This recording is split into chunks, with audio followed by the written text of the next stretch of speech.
सभी को good morning. हम आज इस चीज़ में जो कवर करने जा रहे हैं इस वीडियो में वो है ट्रांसलेशन और टेंस। हम इसमें जानेंगे कि बेसिक चीज़ें क्या क्या होती हैं, क्या जानना ज़रूरी है, और ये सीक्वेंस वाइज चलेगा। आप इसको देख सकते हैं, इसको समझ सकते हैं और ट्रांसलेट कर सकते हैं। सबसे बड़ी चीज़ कि हम इसको साउंड वाइज समझेंगे। टेंस जो भी पढ़ेंगे या ट्रांसलेशन जो पढ़ेंगे वो साउंड के साथ पढ़ेंगे, कौन कौन कैसे इसका ट्रांसलेट किया जाता है। तो ज़्यादा समय नहीं लेंगे, चलिए शुरू किया जाए।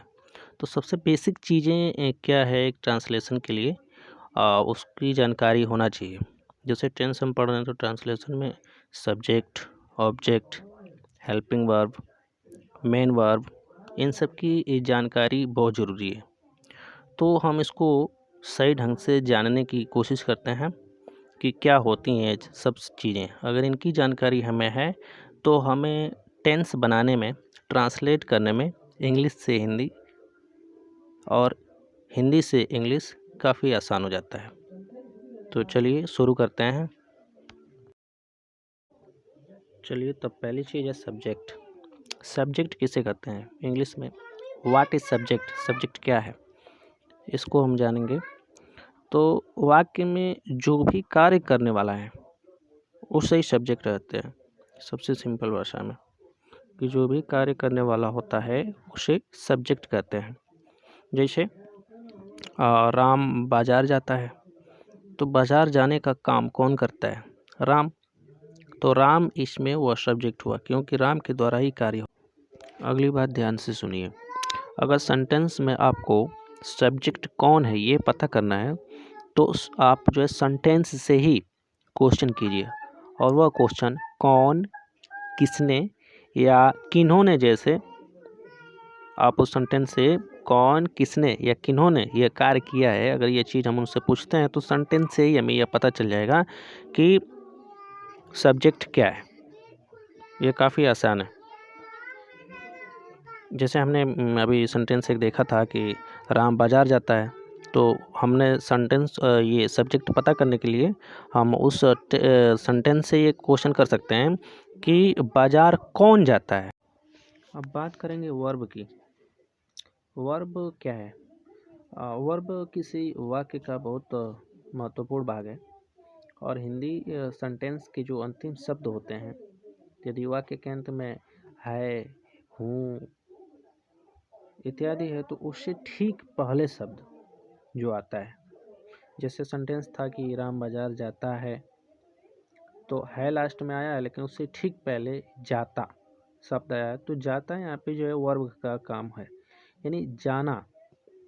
राम के द्वारा कौन सा काम किया जा रहा है? बाजार जाने का। तो जो जाने का क्रिया हो रहा है, तो जाना शब्द जो है क्रिया हुई।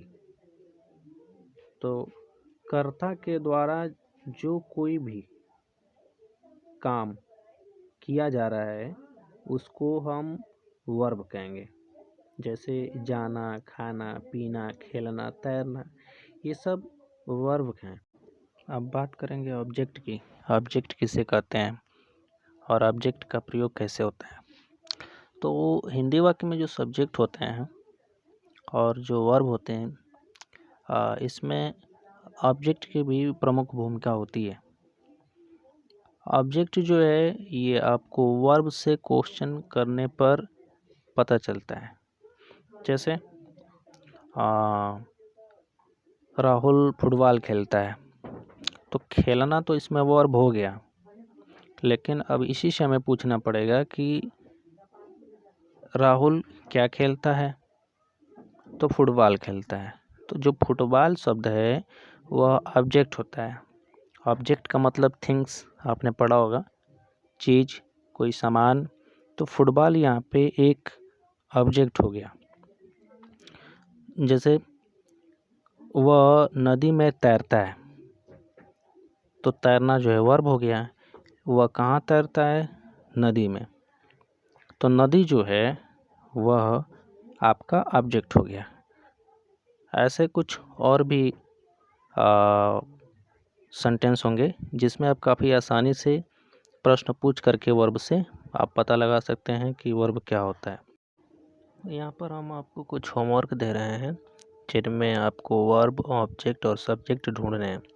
उन पे अंडरलाइन करने, इसकी कॉपी पे उतार करके अंडरलाइन करके फिर हम इसका आंसर अगले वीडियो में बताएंगे। फिर आप जो है मिलाइएगा। धन्यवाद।